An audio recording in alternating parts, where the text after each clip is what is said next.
کہ ان کے مرنے کے بعد ان کی لاش کو جلا دیا جائے اور اس کے بعد جو کچھ بھی بچے اس کو ہوا میں اڑا دیا جائے اور ادھر ادھر پھینک دیا جائے تاکہ ان کی باڈی کے اوپر کوئی ریسرچ نہ کر سکے۔ لیکن اس کے بعد بھی ان کی بات پر کوئی عمل نہیں کیا گیا۔ ایک سائنسدان جس کا نام ہاروے تھا، اس نے ان کے خاندان سے اجازت لیے بغیر ان کا دماغ نکال لیا اور وہاں سے بھاگ نکلا، جس کے بعد ان کے دماغ پر بہت سی ریسرچز کی گئیں، لیکن ان کے دماغ کا ویٹ سیم ایک نارمل انسان جتنا تھا۔ ناظرین، اس بائیوگرافی کا کنکلوژن آپ کو دیتے چلتے ہیں کہ ایسے لوگ جتنے بھی ہوتے ہیں وہ کبھی بھی پریزنٹ میں نہیں رہتے،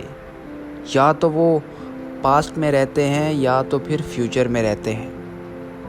ناظرین، اگر آپ کی فیملی میں